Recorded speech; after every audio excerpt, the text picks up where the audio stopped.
여러분 요즘 보면 굉장히 다양한 이제 그런 지수들이 있습니다. 보통 그것들이 Q, q 션트로 끝나는데 이렇게 말씀드리면 이제 가장 먼저 떠오른 이제 Q가 있죠. 우리가 IQ, 바로 지능 지수입니다. 뭐 지금도 이걸 학교에서 이제 측정하는지는 잘 모르겠지만 제가 학창 시절에는 초등학교, 저는 사실 국민학교를 나왔습니다. 국민학교 때부터 IQ 검사를 했었습니다. 그때는 이제 IQ를 다 알려줬어요. 뭐 집 이렇게 IQ 검사지를 줬던 것 같아요. 근데 다행히 이제 세 자리였어요. 그리고 중학교에 들어가니 이제 그때도 IQ 검사를 또 하더라고요. 초등학교 때보다 이제 아주 조금 올라가긴 했었습니다. 그리고 마지막으로 했던 때가 이제 고등학교 때였습니다. 그때는 이제 IQ를 알려주지 않았는데 이제 당시 제가 이제 반장이어서 선생님을 도와서 서류를 정리하다가 우연히 이제 반 아이들의 IQ를 다 보게 되었습니다. 그때 이제 제 IQ도 보았는데 중학교 때보다 더 올라가긴 했더라고요. 그리고 제 위로는 뭐 몇 명 없었습니다. 손가락 한 손가락에 꼽을 정도로, 한 손에 꼽을 정도로. 뭐 기분이 뭐 그렇게 나쁘진 않더라고요. 그러나 사실 뭐 학교 공부는 뭐 그렇게 썩 잘하진 못했거든요. 그러니까 뭐 공부와 IQ가 꼭 비례하는 건 아닌 것 같습니다. 아무튼 그때가 뭐 최정점이지 않았나 이렇게 생각됩니다. 지금은 뭐 두 자리 정도로 떨어져 있을지도 모르죠. 워낙 뇌에 좋지 않은 주님을 많이 접했기 때문에 그럴 수도 있겠죠. 아무튼 이런 지능 지수, IQ 같은 여러 가지 이제 Q들이 있습니다. 여러분들이 많이 들어본 뭐 EQ, 감성 지수다라고 이야기하죠. 혹시 CQ라고 들어보셨습니까? CQ? 이건 이제 창조성 지수 또는 뭐 카리스마 지수라고 합니다. 얼마나 창의적인가, 이제 얼마나 카리스마가 많은가, 이걸 이제 지수화 시킨 거예요. 또 DQ라는 것이 있는데 이것은 이제 디지털 지수로 디지털 기기에 얼마나 친숙하게 접근할 수 있는가입니다. 그리고 FQ라는 이제 금융 지수, 또 GQ라는 글로벌 지수. 이거는 이제 세계인의 일부로서 얼마나 올바른 가치관을 가지고 있는가, 이것을 나타낸 것이에요. 그리고 건강을 나타내는 HQ, 또 도덕성을 지수화한 MQ, 또 얼마나 다른 사람과 더불어 잘 살 수 있는가, 이것을 나타내는 NQ, 네트워크 지수라고 합니다. 그리고 인간성이 얼마나 좋은가를 나타내는 것도 있는데 이것은 인간성 지수로 PQ라고 해요. 또 사회성이 좋은가를 나타내는 이제 사회성 지수도 있어요. SQ. 아마도 이 외에도 이제 더 있겠죠. 이렇게 이제 아무튼간에 많은 Q들이 이 세상에 있는데 이제 오늘 여러분과 함께 살펴보고자 하는 Q는 RQ라고 불리우는 회복 탄력성 지수. 그러니까 우리 줄여서 그냥 회복 탄력성에 대해 것입니다. 이 회복 탄력성이라는 것을 이제 들어보신 분들도 있겠지만 처음 듣는 분도 있을 것이에요. 여러분, 회복 탄력성이란 이제 어떤 어려움이 나에게 찾아왔을 때 그 어려움을 이겨낼 수 있는 힘이 나에게 있느냐 하는 것입니다. 이 연구는 미국에서 1950년대에 시작되었습니다. 하와이 섬들 가운데 최북단 카우아이 섬의 한 빈민가 지역을 선정하여 이제 무려 30년간을 이제 연구했어요. 사실 처음 연구의 목적은 왜 미국 사회에 비행 청소년이 발생하는가 라는 거였습니다. 그래서 술, 마약, 살인, 강간 등 범죄가 들끓는 지역을 선정하여 그러한 환경 가운데 살아가는 아이들을 이제 연구하기 시작한 것이에요. 그리고 그 아이들이 어떻게 문제아가 되는가, 이것을 밝혀내는 것이었습니다. 그래서 연구팀들은 그 지역 가운데서도 가장 가정 형편이 안 좋은 아이들 201명을 선정하였어요. 그리고 연구가 이제 시작되었습니다. 근데 연구를 하면서 연구팀들은 이상한 아이들을 만나게 됩니다. 분명 문제 학생이 되어야 하는데 문제 학생이 아니라 모범생이 되는 아이들이 있더라라는 것이죠. 한 예로 마이클이라는 학생이 있었는데 이 학생의 아버지는 19살에 일본계 포로로 끌려온 아이였고 엄마는 16살에 필리핀계의 아이였습니다. 이 두 사람 사이에 태어난 마이클은 10살이 되던 해에 엄마가 집을 떠났고 할아버지 집에서 두 동생과 함께 살게 되었습니다. 그리고 매일 아버지는 할아버지와 다투며 알코올 중독자가 되어갔어요.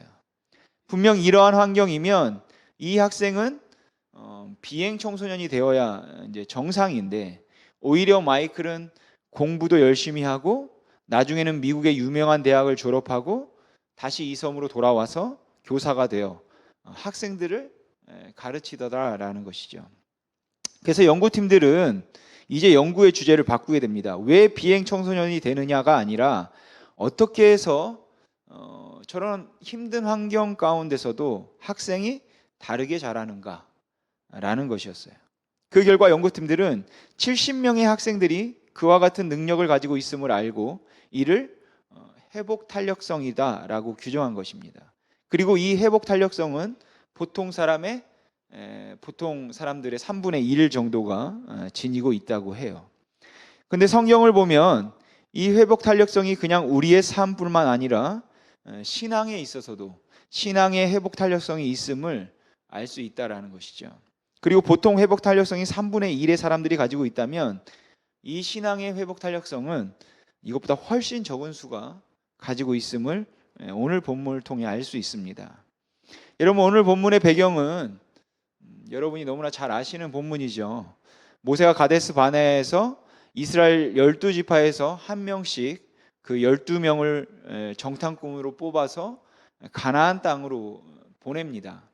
그렇게 그들은 가나안 땅으로 들어가 40일 동안 그 땅을 정탐하고 와서 이제 보고를 하게 되죠. 그리고 그 보고를 듣고 난 백성들이 반응을 하는데 그 이스라엘 백성들이 반응하는 게 나와 있는 곳이 오늘 우리가 읽은 이제 본문인 것입니다. 오늘 말씀을 통해 우리가 어떻게 하면 신앙의 회복 탄력성을 가질 수 있는가 이것에 대해 우리가 좀 살펴보도록 하겠습니다. 여러분, 신앙의 회복 탄력성을 가지길 원한다면 첫 번째, 시력의 인생에서 시각의 인생으로 전환해야 된다라는 것이에요. 여러분, 12명의 정탐꾼은 정탐 이후 이스라엘 백성들에게 보고하는 이제 시간이 되었죠. 10명의 정탐꾼들은 그들이 보고 온 것을 말하였습니다. 여기서 우리는 주목해야 할 것이 있는데 10명의 정탐꾼들이 보고한 것이 거짓말이 아니었다라는 것이에요. 그들의 보고는 아주 정확한 사실이었습니다. 민수기 13장 27절에서 29절 말씀 우리 같이 한번 읽어보겠습니다. 시작. 모세에게 말하여 이르되 당신이 우리를 보낸 땅에 간즉 과연 그 땅에 젖과 꿀이 흐르는데 이것은 그 땅의 과일이니이다. 그러나 그 땅 거주민은 강하고 성읍은 견고하고 심이 클 뿐 아니라 거기서 아낙 자손을 보았으며 아말렉인은 남방 땅에 거주하고 헤딘과 여부스인과 아모리인은 산지에 거주하고 가나안인은 해변과 요단가에 거주하더이다. 계속해서 31절 하반절부터 33절까지도 같이 읽어보죠. 시작. 우리는 능히 올라가서 그 백성을 치지 못하리라. 그들은 우리보다 강하니라 하고 이스라엘 자손 앞에서 그 정탐한 땅을 악평하여 이르되 우리가 두루다니며 정탐한 땅은 그 거주민을 삼키는 땅이요 거기서 본 모든 백성은 신장이 장대한 자들이며 거기서 네필린 후손인 아낙 자손의 거인들을 보았나니 우리는 스스로 보기에도 메뚜기 같으니 그들이 보기에도 그와 같았을 것이니라. 아멘. 그러니까 그들의 보고는 하나님이 약속하신 땅은 너무 좋다. 굉장히 좋은 땅이었다. 정말 젖과 꿀이 흐르고 과일도 굉장하다. 엄청 좋다. 그런데 그 땅에 사는 사람들은 아주 큰 용사다. 거인 족속이다. 그래서 우리는 그 앞에 메뚜기 같아서 그들을 감당할 수 없다. 조금도 거짓이 없죠. 사실입니다. 하지만 그들은 눈에 보이는 그대로를 말했을 뿐 하나님의 눈으로 보지 못했다라는 것이에요. 그러나 신앙의 회복 탄력성이 있던 여호수아와 갈렙은 뭐라고 합니까? 우리가 이 중간에 30절이 있는데 안 읽었었는데 우리 같이 한번 읽어보죠. 시작. 갈렙이 모세 앞에서 백성을 조용하게 하고 이르되 우리가 곧 올라가서 그 땅을 취하자 능히 이기리라. 아멘. 여기서 갈렙이라고 하지만 오늘 본문인 민수기 14장을 보면 여호수아와 갈렙이 그런 뜻을 함께 가졌음을 알 수 있습니다. 그 6절에서 9절을 보면 여호수아와 갈렙이 같이 옷을 찢고 같은 내용을 말하고 있죠. 그러니까 여호수아와 갈렙은 올라가자 우리가 승리한다라고 말해요. 이처럼 사람의 시력과 하나님의 시각은 엄청난 차이가 있는 것입니다. 여러분, 내가 속한 현실의 모습만을 바라보고 있다면 우리는 단순히 시력의 인생을 살아가고 있는 것입니다. 하지만 우리가 하나님의 시각을 가지고 있다면 그 상황은 달라질 수도 있다라는 것이죠. 사실 여러분은 우리가 하나님을 믿고 따라가지만 우리의 상황이 드라마틱하게 갑자기 여러분 바뀌고 그렇습니까? 그렇지 않습니다. 나의 문제는 늘 그대로 있어요. 근데 이것을 바꿀 수 있는 힘은 나의 시력이 아니라 하나님의 시각을 믿고 우리가 행동하는 것임을 여러분 기억하시기 바랍니다. 여러분, 하나님의 시각을 가질 때 나의 문제는 바뀔 수 있는 것이에요. 문제가 진짜 문제가 아닐 수 있다라는 것이죠. 여러분, 바울에게는 육체의 가시가 있었습니다.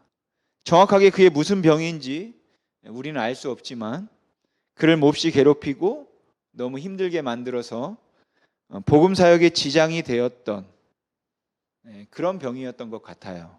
그래서 바울은 그 육체의 가시를 없애기 위해서 하나님 앞에 기도했던 적이 있죠.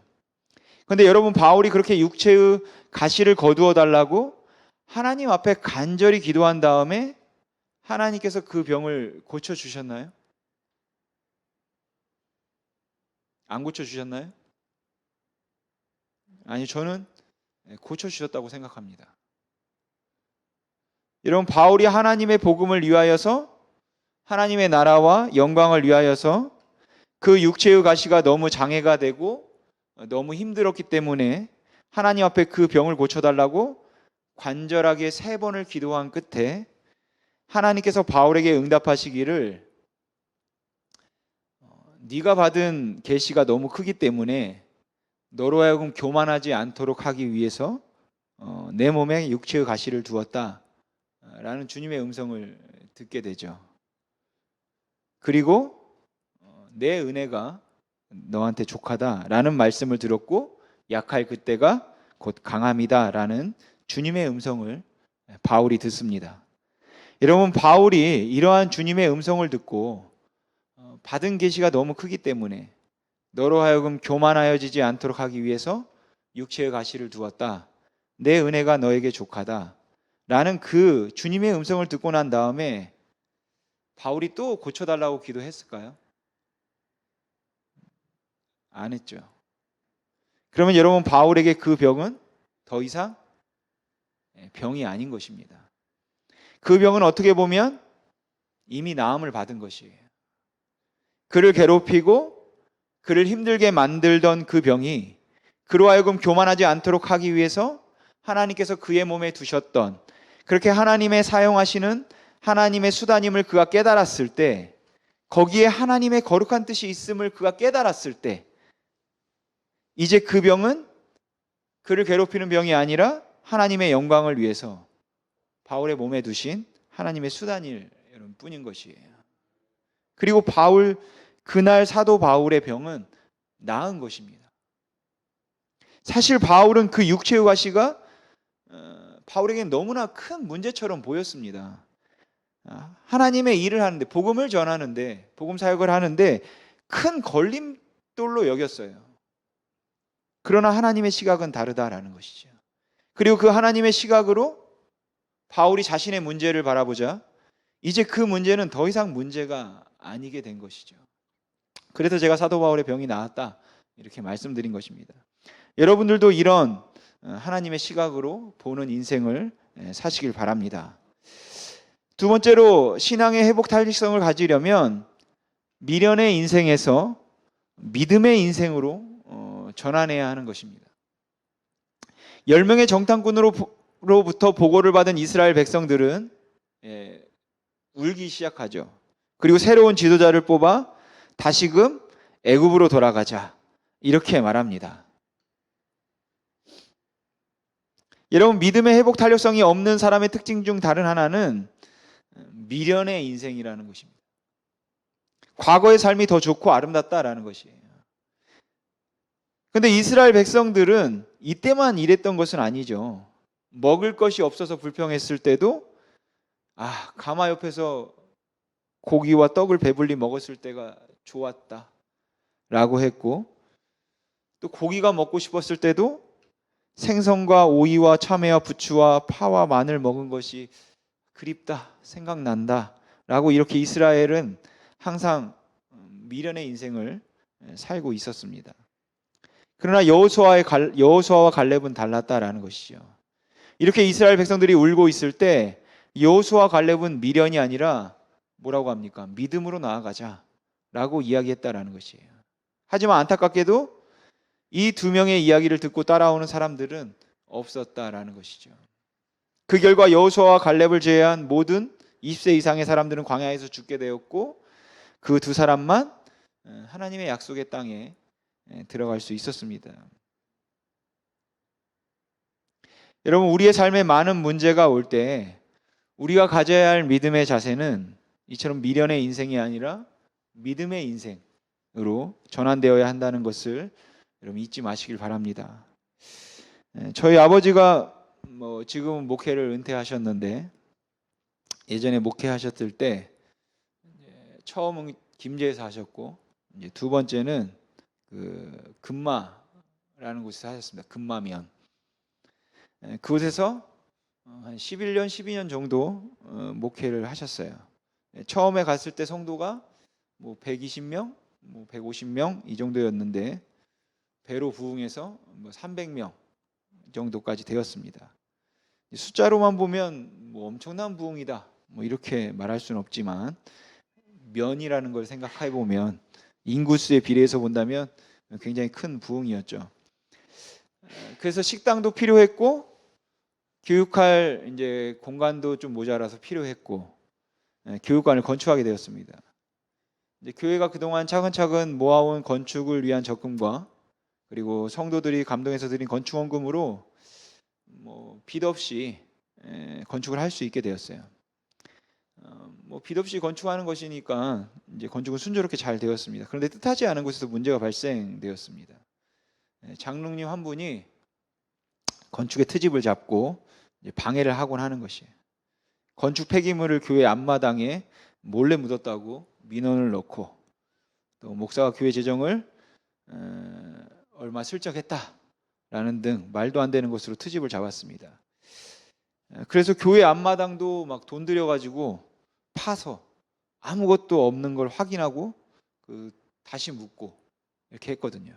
그리고 저희 아버지가 교회 재정을 슬쩍했다고 했는데, 만약 저희 아버지가 교회 재정을 슬쩍했다면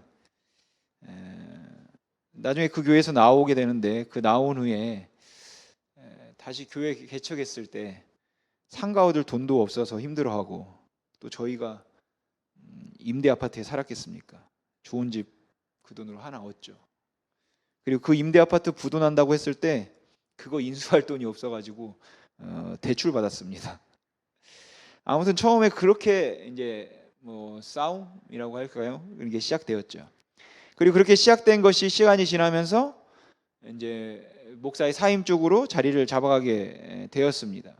교회는 서로 파가 나눠지고, 이제 그때는 아버님께서 이제 중소교단에 있어서 교단에서 이제 사람이 파송되고 했어요. 예배를 못 드리게 방해를 하고, 나 가지고 와서 죽인다고 협박하고, 평소 제가 형님하고 부르며 알고 지내던 아랫집 사람이 술 먹고 밤에 칼 들고 집문을 두드리고, 또 목사 편에 섰다는 이유로 야구방망이로 테러당해서 병원에 입원한 집사님도 있고 했습니다. 그때 이제 남자 전임 전도사님이 한 분 계셨는데 매일 교회에 낯들고 오는 분들 상대하고 협박하러 오시는 분들 상대 아니라 얼마나 스트레스를 받으셨는지 그 일로 원형 탈모가 생겨서 지금 대머리가 되셨습니다. 물론 현재는 목사님이 되셔서 정읍에서 굉장히 목회를 아주 잘하고 계세요. 아무튼 그렇게 하루하루가 긴장과 압박의 연속이었습니다. 그러던 중 아버지가 이제 금식 기도를 시작하셨고 결국 사임을 이제 결정하셨어요. 그리고 저희에게 남은 건 이제 임대 아파트 하나였습니다. 저희 집은 뭐 특별한 빚도 없었지만 뭐 통장에 잔고도 없었습니다. 그럼 막막할 수밖에 없는 이제 상황인 것이죠. 그때가 이제 저희 아버지 나이가 57세 정도였는데 다시 이제 개척을 한다는 것이 굉장히 쉬운 일이 아니었죠. 그리고 뭐 상가 하나 얻을 그런 여력도 없었고요. 이제 그때 할 수 있는 거라곤 이제 기도하는 거죠. 그리고 하나님을 부르는 것밖에 없었죠. 그렇게 아무것도 못할 것 같던 이제 세상적인 관점에서 보면 앞이 캄캄한 그런 상황에 놓여 있었습니다. 근데 그 당시 같이 신앙생활 하셨던 집사님께서 레스토랑을 개업하기 위해 모든 준비를 마치고 개업만 하면 그런 상황이었는데 그곳에 개업을 미루면서 저희 아버지에게 예배처로 그 레스토랑을 제공해 주셨어요. 무려 1년간이나 제공해 주셨습니다. 개업 미루면서. 그리고 그렇게 교회가 개척되었습니다. 그리고 그 이후에도 이제 여러 가지 이야기가 있지만 그건 이제 다음 기회가 있을 때 또 하기로 하죠. 아무튼 그렇게 앞이 캄캄해서 아무것도 안 보이는 정말 뭐 시력으로 보면 이스라엘이 처한 상황과 다름없는 그런 상황이죠. 정말 세상 사람들이 봤을 때는 정말 끝났다. 이제는 나이도 많고 방법이 없다. 어떤 수도 안 보인다. 그랬을 것입니다.